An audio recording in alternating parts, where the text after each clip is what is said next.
wait a minute. I'm not Tommy. I'm hosting. Holy crap. What am I going to do?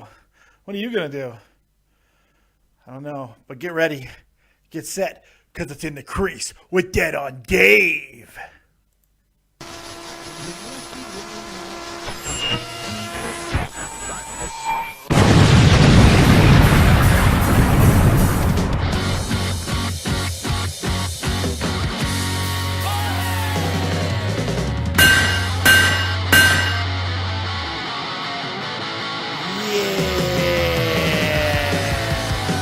That's right. This is In the Crease. But I ain't Tommy C. He's in Spain. Dead on Dave. What's going on, everybody? It's me. It is Dead on Dave. This is In the Crease with with Dead on Dave. Hope everyone's doing really good today. Not as good as Tommy, who's probably having copious amounts of sex on his honeymoon. We got a lot to get to today, so let's get right to it, shall we? Whew. So I am just completely kerflubbered right now, huh? I'm hosting In the Crease on my own. You guys are stuck with a stroked out fat man, but that's okay. You know why it's okay? Because the world is in a state of harmony. And why is that? It's because the BlackHawks get the win in triple overtime in Game 2 of the Western Conference Finals, I guess, against those Anaheim Mighty Punks, as my good friend Tommy C would say. Marcus Kruger deflected Brent Seabrook's shot at about 16 minutes into the third period for the win as the Hawks escape with a split in Anaheim. And what just happened to be the longest game in the BlackHawks' 89-year history. What a friggin' amazing game to watch, man. I had an absolute blast watching this game. It was so much fun. I watched like almost the entire game. I mean, I got up and the game was going on and it's an overtime. I'm just having a good old time. Watching it, went back and caught what I missed. You know, after going up 2 early, thanks to Andrew Shaw and Marion hosted power play goals, the Hawks then just got out friggin' played by the Ducks for the most of the game. No more so than in that dominant second period where the Ducks just outshot the Blackhawks 17-1 in the final 13 minutes. They scored 2 goals. They just they tied up the game. They just beat the crap out of the Hawks for most of it. I mean, it was crazy. The bigger problem, though, was Taves once again being ridden like a horse by those bigger Duck players. And honestly, he and Patty Kane were basically outplayed by the Duck stars, Corey Perry and Ryan Getzlaf. And that's concerning. That's concerning. However, my Hawks were able to overcome that problem and their glaring lack of depth on defense thanks to a lights-out 60-save performance by Corey Crawford, who had to make amazing play after amazing play to keep his team alive. Hell, he kept the Ducks off the board for the final 78 minutes and 42 seconds of this game. Somebody go give Corey Crawford a friggin' hug or a cuddle or, buy him a Coke or something. The guy friggin' needs it. Corey Crawford had an amazing game, and he should be really proud of all of that.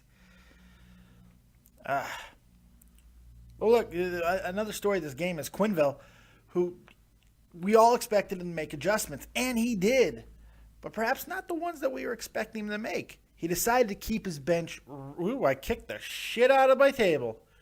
Looked like we were having an earthquake, but it's just I'm fat and I kicked my table. Anyway, Quenneville decided to keep his bench really short in Game 2, largely playing his 4 big defensemen and relying on top-end talent.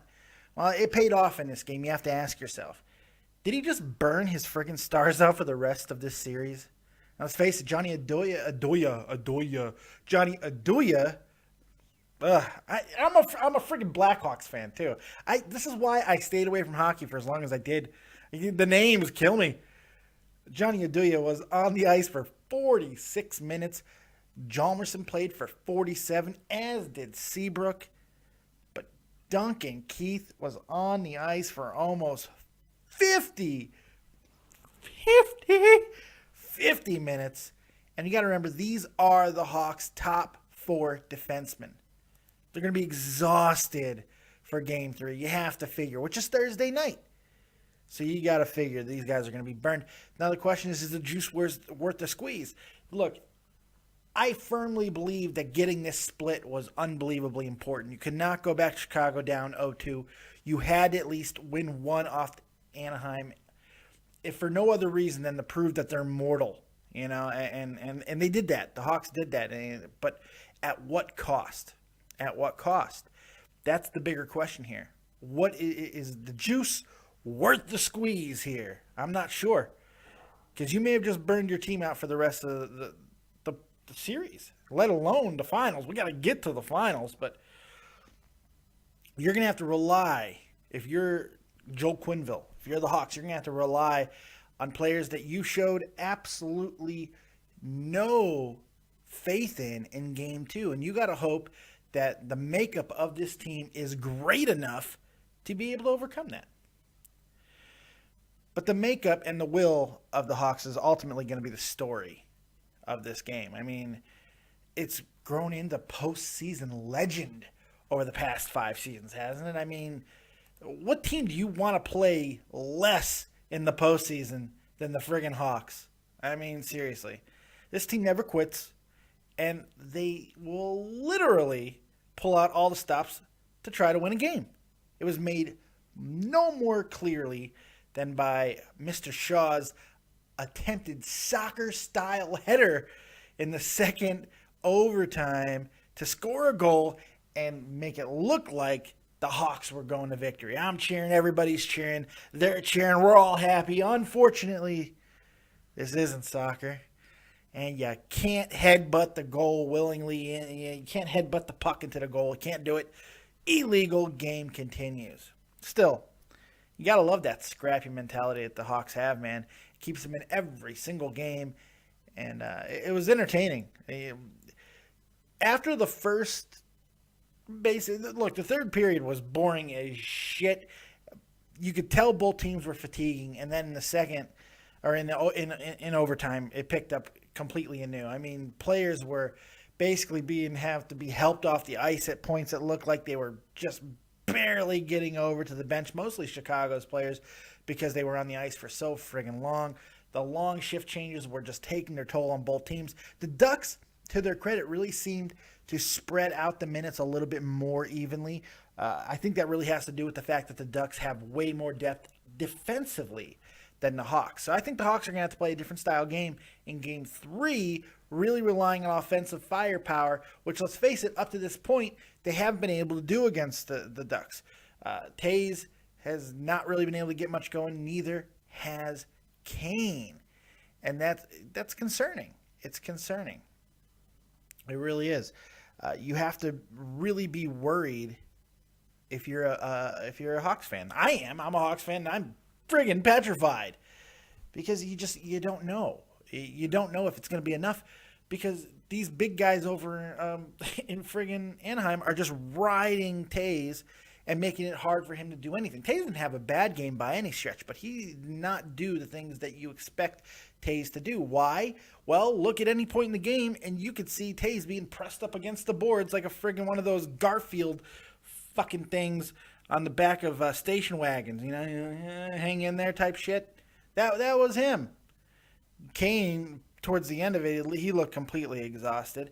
But you know what? They hung in there and they got the victory. What can't get lost here is Frederick Anderson, the goalie for the Ducks, who had a career-high 53 saves after those 2 power play goals, which really did become the story of this game. He continues to play well, but in reality, the Ducks lost this game with those first 2 goals. Those 2 stupid penalties, because that becomes the main focus of this game. Because after that point, up until about the second overtime, the Ducks outplayed the Hawks. I mean, absolutely outplayed them. Scored 2 goals, absolutely outplayed them. They dominated most of the rest of the game. You can go as far as saying that. They outhit them. They outshot them. It was just, what are you going to do? You know, I think that these stupid penalties, and especially in this case, had far more bearing, and it will continue to have far more bearing on the rest of the series if they continue to give the Hawks power play, which rebounded nicely after a terrible performance in Game 1. You can't give this Hawks team that type of chances. You can't not let them get on the power play 5 times in a game because they were lucky they only scored twice. That's how good this power play is. They have the ability to score at any time. That power play is that good.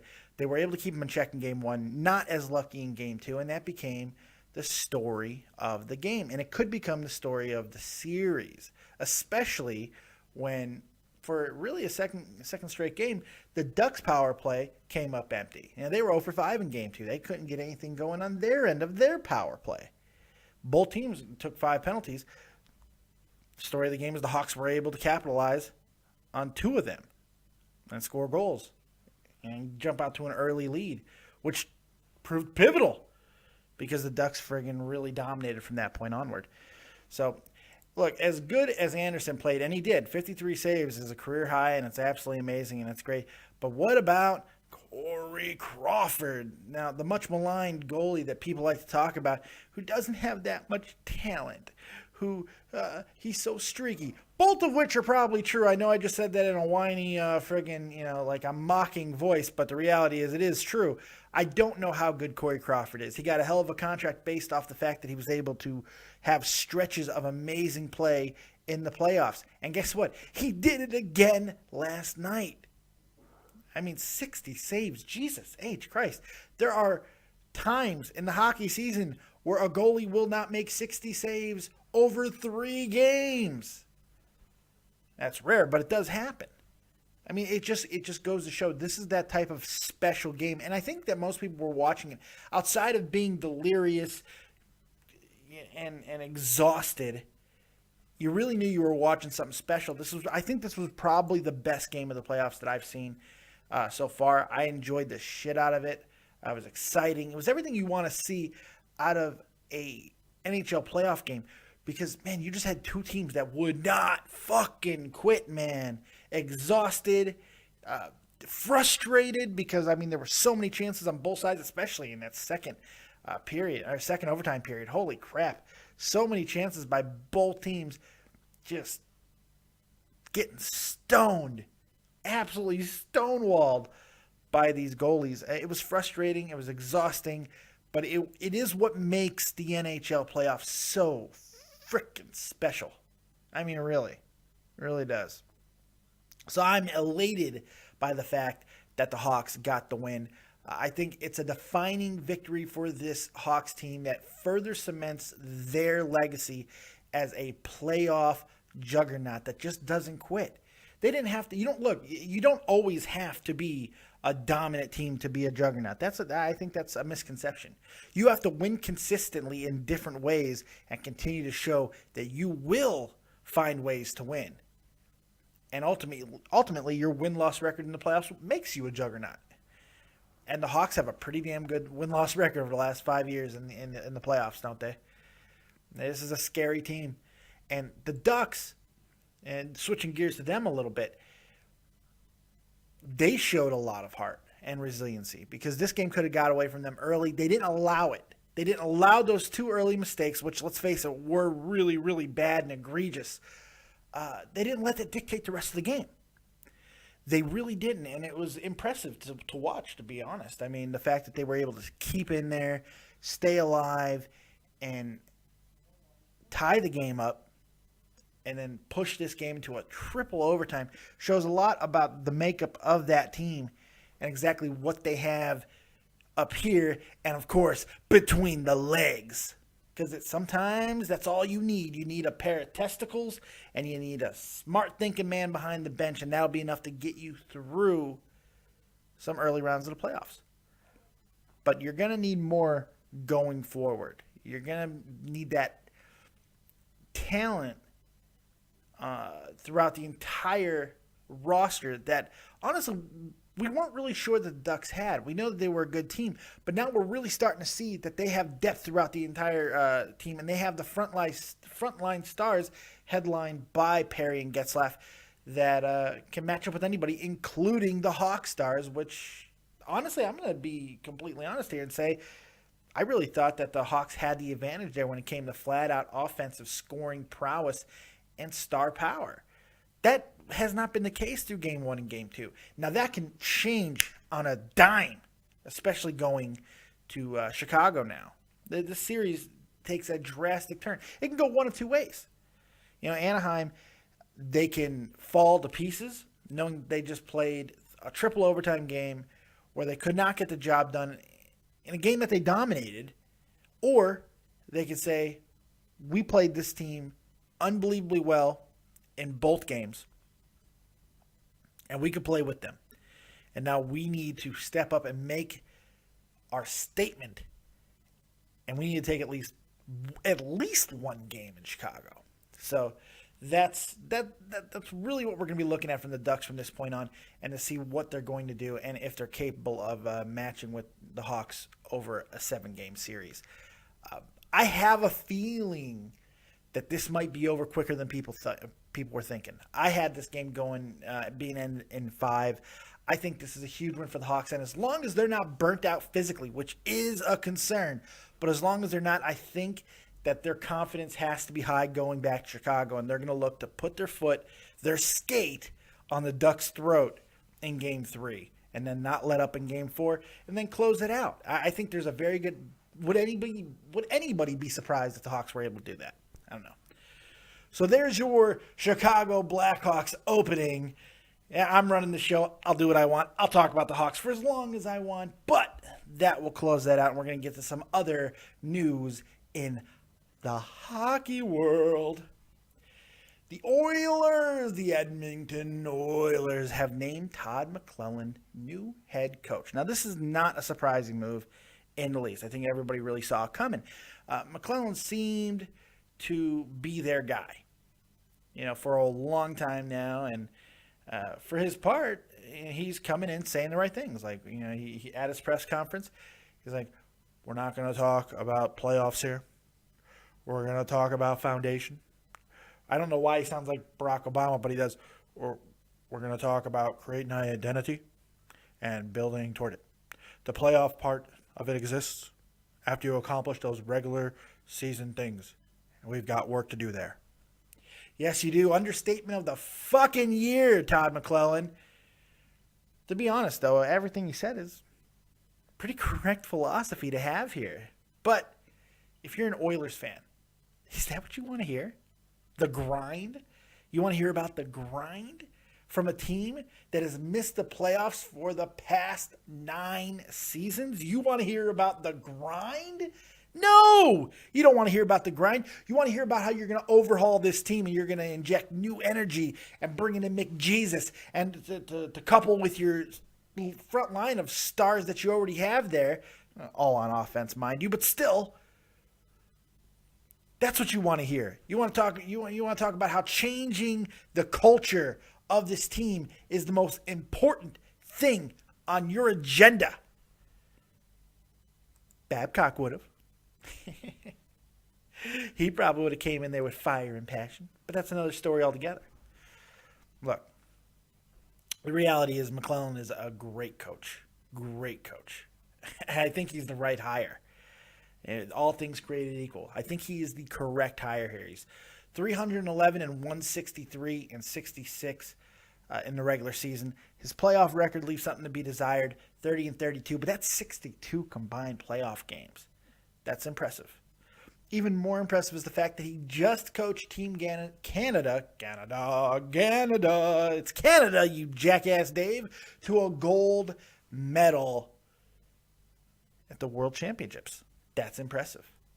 The guy's always thinking, you know what that tells you to have success in both the NHL and the international level is that you're a great communicator. You can communicate to superstars. You can communicate to regular everyday players alike. And that's an important thing, especially when you're walking into a situation like Edmonton has, that's going to need that type of leadership.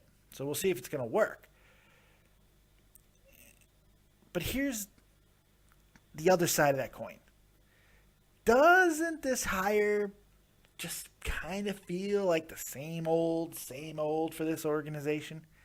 And this team has earned, and I do mean earned, the reputation of a dysfunctional one that drafts poorly and has zero ability to develop players. And honestly, after hiring Chiarelli on April 24th as general manager and president of hockey operations, in what was considered to be, by most, an uninspiring move at best, basically because he shit the bed in handling the twilight years of a very talented Bruins team and getting axed after missing the playoffs this year, that image really hasn't changed for the Oilers. The image is still the same. That move didn't do anything to inspire confidence. I mean, there are some who liked it, but I mean, I don't know. I wasn't a huge fan of hiring Chiarelli. That's just me. I hope I said his name right.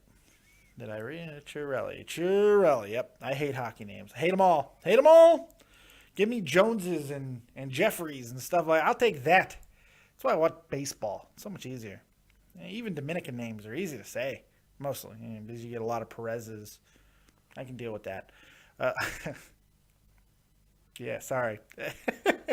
Like his, the image of this franchise has not changed. Yeah. If this team continues its trend as a loser with high dysfunction through every aspect of its hierarchy, the question inevitably will become, was Babcock the answer?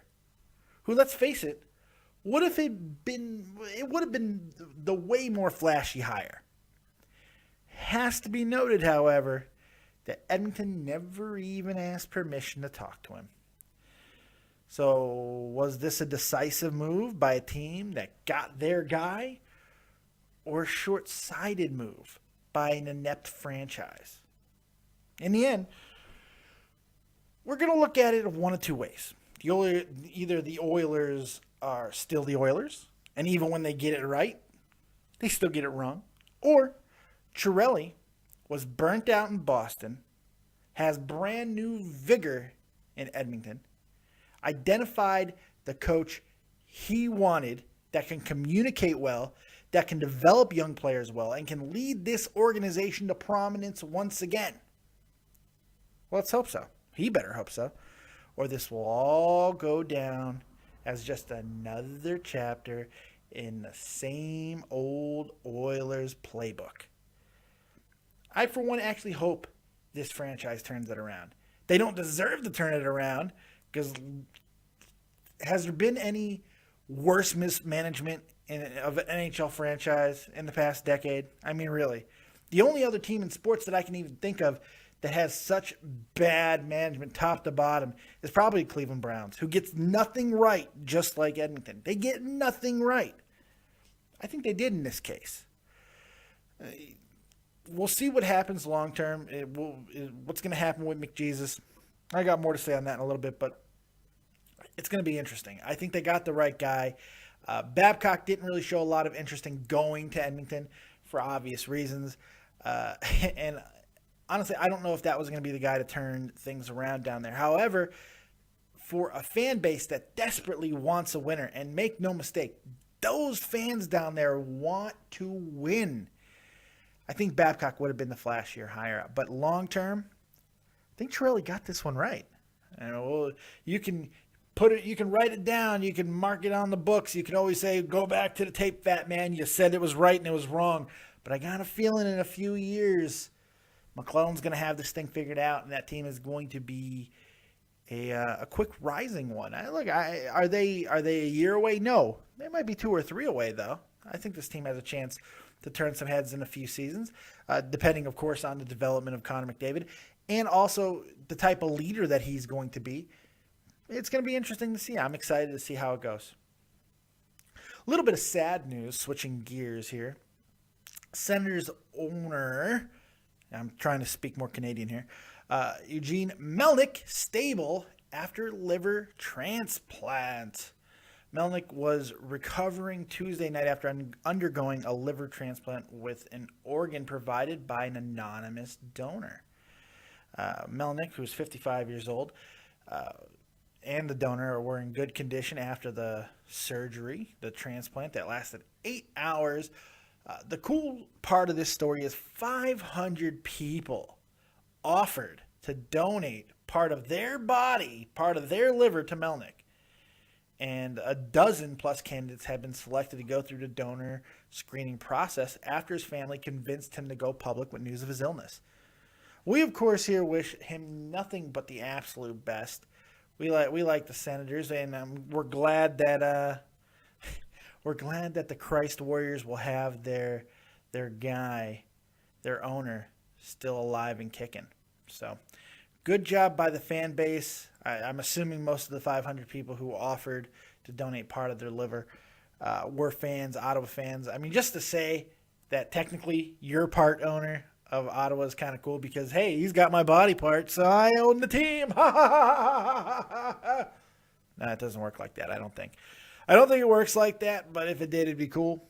Still, what if Ottawa turns everything around and becomes a juggernaut over the next few seasons? Is it because of your liver? I don't know. We'll find out. I think it's pretty cool. We wish him nothing but the best, and the Christ Warriors down there in Ottawa were a favorite of ours to talk about most of the season because they were just so friggin' entertaining. The Hamburglar being ordained by God to be the starter.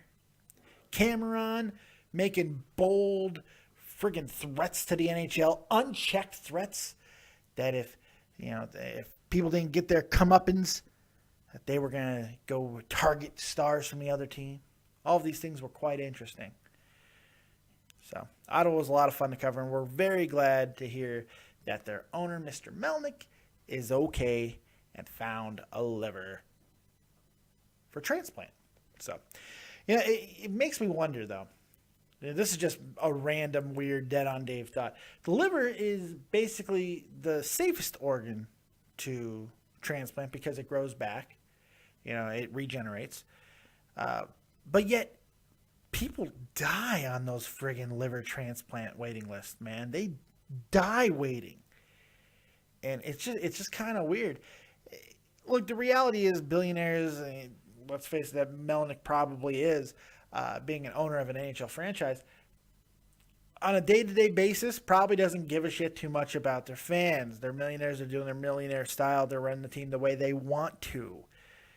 But in this case, after having, the fan base say, take a part of me, have a part of my body, it's got to be heartwarming and touching. And you kind of wonder why it doesn't happen more often. All these people who talk about giving charitable donations and everything, give a part of your liver, you selfish fucks. What have you done today? Huh? Go donate. Don't donate blood. Donate a liver. I'm kidding. Don't donate your liver. It's dangerous. I'm just kidding. I'm an idiot. Don't listen to anything I say. Do not go donate livers because you'll probably die. It scares me. Anyway, finally, we got one more story I want to rap about. John Spano Jr., yeah, that guy again, pleads guilty to forgery charges in Ohio, faces a third prison term. I'm going to basically read from the Associated Press article because it's just too good. It's just too good. For those of you who recognize John Spano Jr.'s name, it's for good reason. This is the guy who conned the NHL, So Spano, who lives with his parents in Grand River, a village about 30 miles east of Cleveland, Ohio. Why is it always Ohio that brings these friggin' scourges of the world out? It just drives me nuts. He became infamous after he agreed to buy the New York Islanders in 1996 for $165 million. The NHL vetted Spano, who presented himself as a Texas businessman worth hundreds of millions of dollars, and approved the sale. He convinced banks to lend him $80 million for the purchase. But months after being hailed a hero by the Islander fans, the con was revealed when he failed to pay a relatively modest down payment of $5 million. The FBI, of course, launched an investigation, and Spano pled guilty to fraud and theft charges in federal court in New York. He was sentenced to nearly 6 years in prison and was ordered to pay $11.9 million in restitution to the Islanders and victims of other scams, including $1.25 million to hockey great Mario Lemieux. Nobody's safe from this guy scamming, it seems. After prison, Spano returned to Ohio. Why? Why would you return to Ohio? That's a freaking great question. I'm sorry, Ohio people, where he spent his teenage years and graduated from high school. He started a finance company and fraudulently collected fees for service never delivered. Another investigation was launched, and he again pleaded guilty in federal court. Along with a sentence of over 4 years this time, he was ordered to pay nearly $300,000 in restitution.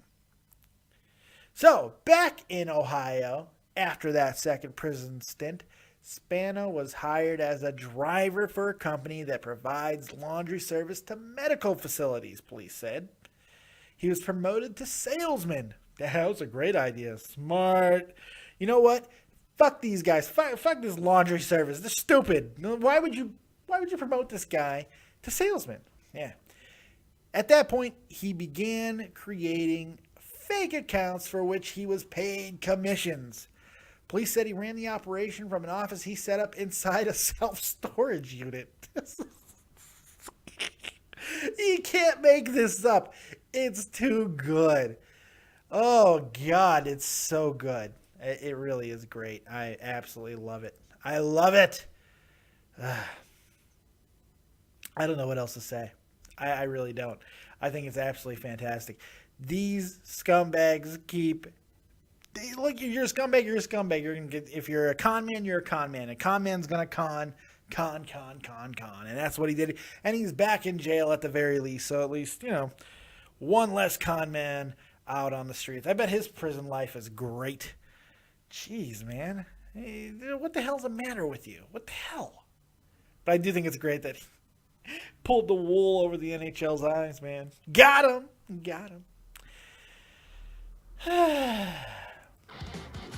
Anyway. Oh, crap. I'm trying to play the... Let's try that again. Tonight in the National Hockey League, we have Game 3. Notice, you probably can't hear it. Game 3 of the Eastern Conference Finals, which starts at 8 p.m. Eastern Time to shift to Tampa as the Rangers try to bounce back from the beatdown. So, final thoughts for me on this whole McClellan hire. The Oilers do have some things in their favor, like a nucleus of talent starting at forward, such as Taylor Hall, and top add to that, we should have quite a potent offense. But you have to figure that you have to lose somebody to get a little help on D and in the net that played them all season. Add to that McDavid having the pressure of being the chosen one. Is there any confidence at all? The Oilers are the team to nurture that talent as well as help him deal with that pressure.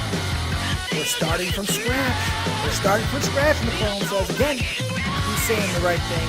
And I hope it works out well for you or us gas bags like me and Tommy C. We're here to laugh at you. All that intended. And we tell you to get out of our crease!